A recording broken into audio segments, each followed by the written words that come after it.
Maruti Nagar welfare association ప్రథమ వార్షికోత్సవ వేడుకలు మారుతి నగర్ వెల్ఫేర్ అసోసియేషన్ అధ్యక్షుడు సురేష్ గౌడ్ ఆధ్వర్యంలో ఘనంగా జరిగాయి. ఈ కార్యక్రమంలో ముఖ్య అతిథిగా ఎమ్మెల్యే కాలేరు వెంకటేష్ హాజరయ్యారు.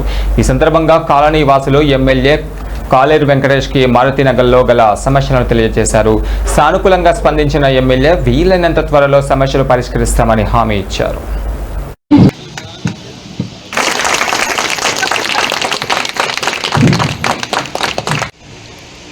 ఇప్పుడు ఆధ్వర్యంలో జరగడం జరిగింది.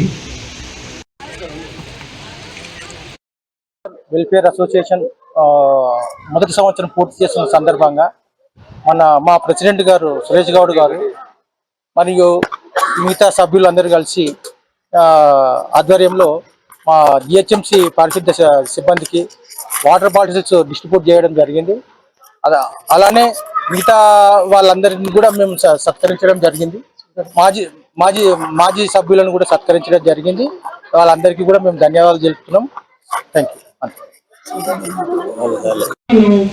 ఏదైతే వెడల్పు ఉందో ఆ వెడల్పు తగ్గేవాళ్ళు. అయితే దీన్ని అందరము మన ఆఫీసర్లను ఇట్లా తీసుకొని వచ్చి అందరూ మీరు బస్తీవాసులు అందరూ మెజార్టీగా అందరూ ఉండి దానికి ఒక డిసిషన్ తీసుకుంటే దాన్ని బట్టి మనం పోవచ్చు. ఇక రెగ్యులరేషన్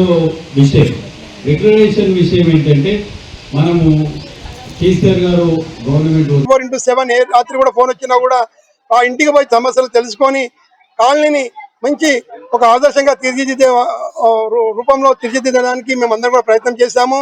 దీనికి కమిటీ సభ్యులు అందరూ కూడా జనరల్ సెక్రటరీ కానీ, వైస్ ప్రెసిడెంట్ కానీ, అడ్వైజర్స్ కానీ, ఆర్గనైజ్ సెక్రటరీలు కానీ, లేకపోతే కమిటీ ఎగ్జిక్యూటివ్ మెంబర్స్ కానీ, లేకపోతే లీగల్ అడ్వైజర్స్ కానీ అందరూ కూడా తన వంతు పనిచేస్తూ కమిటీలో అందరం కూడా ఐక్యమత్యంగా పనిచేసి మారుతి నగర్ని ఒక మంచి ఆదర్శ కాలనీగా తీర్చిదిద్దడానికి సహకరించినందుకు అందరూ కూడా పేరు పేరు ధన్యవాదాలు తెలియజేస్తున్నాము.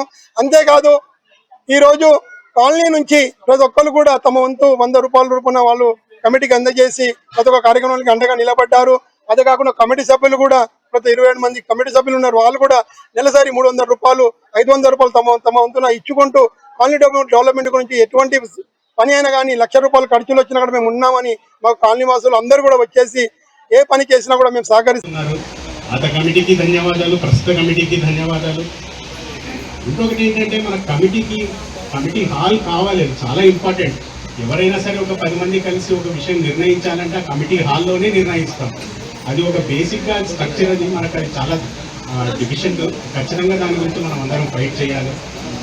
కమిటీ కూడా ఇన్ని కార్యక్రమాలు నిర్వహిస్తున్నప్పుడు వాళ్ళకి ఆర్థికంగా కూడా చాలా ఖర్చు ఉంటుంది. ఆ ఆర్థికమైన ఖర్చు మనం అందరము వాళ్ళకి సహకరించాలి. కమిటీ నిర్ణయించిన మంత్లీ రుసుము ఏంటి, ఏదైనా సరే మనం టైంకు పే చేసి వాళ్ళకి ఎలాంటి ఫైనాన్షియల్ వాళ్ళకి ఏమి ఇబ్బంది లేకుండా